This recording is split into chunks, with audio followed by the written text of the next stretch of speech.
Tolong di-subscribe ya dan klik lonceng notifikasinya sehingga channel ini bisa berkembang lebih baik. Terima kasih. Tahukah kalian berapakah kandungan air yang ada di bumi?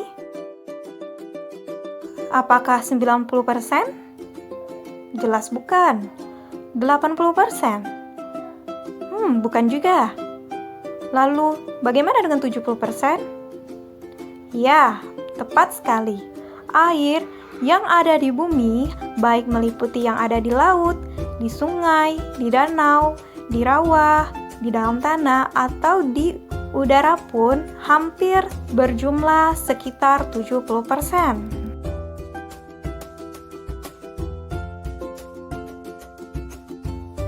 Air termasuk bagian bumi yang sangat berperan penting untuk kelangsungan hidup seluruh makhluk hidup dan sangat kita butuhkan dalam kehidupan sehari-hari. Hal ini dapat dibuktikan dari fakta mengenai warna bumi yang divisualisasikan pada peta bola dunia, di mana pada peta bola dunia nampak warna biru yang sangat dominan dibandingkan warna hijau yang menunjukkan daratan. Dan artinya, warna biru tersebut menggambarkan perairan yang ada di bumi. Nah, lapisan air yang menyelimuti bumi, inilah yang dinamakan dengan hidrosfer. Kita tahu bahwa air sering kita gunakan dalam kehidupan sehari-hari. Bahkan seluruh makhluk hidup membutuhkan air, baik untuk minum, mandi, menyiram tanaman, dan aktivitas lainnya yang memerlukan air. Lalu, jika air sering kita gunakan untuk kebutuhan sehari-hari, apakah air tersebut akan berkurang dan habis? Tentu tidak.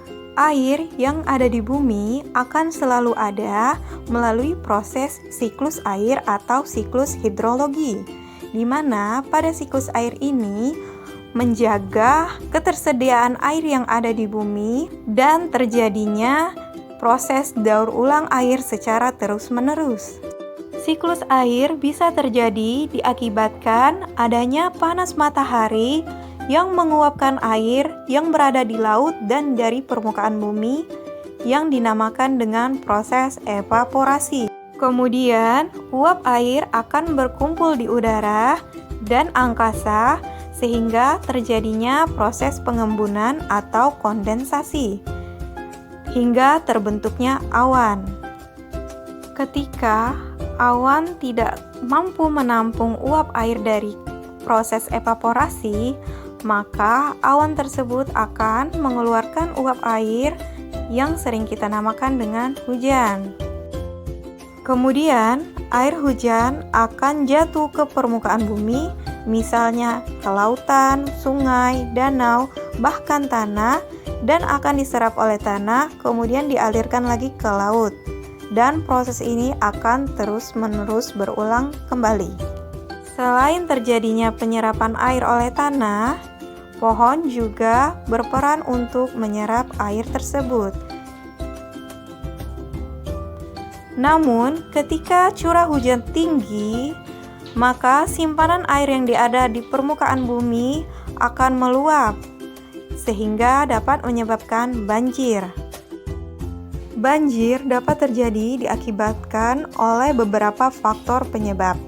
Yang pertama, diakibatkan oleh curah hujan yang tinggi, sehingga mengakibatkan air yang berada di sungai, danau, ataupun bendungan meluap ke daratan. Yang kedua, dikarenakan daerah resapan air yang berkurang, sehingga sungai bisa membanjiri pemukiman. Yang ketiga, pohon yang berkurang, dan ini akan berakibat kurangnya penyerapan air. Yang keempat, karena aktivitas manusia yang membuang sampah sembarangan, sehingga air hujan tidak mengalir dan air terus tertimbun di suatu tempat hingga akhirnya meluap dan menjadi banjir. Tindakan yang harus kita lakukan ketika terjadinya banjir yaitu yang pertama, memperhatikan pengumuman tentang banjir. Ini bisa melalui TV atau informasi lainnya. Dan yang kedua, harus mematikan aliran listrik dan keran air. Yang ketiga, memindahkan peralatan rumah tangga ke tempat yang aman yang terhindar dari potensi air. Yang keempat, mengungsi jika ada himbauan. Yang kelima, tetap memantau perkembangan kondisi dari banjir tersebut. Dan yang kelima, hindari daerah genangan banjir.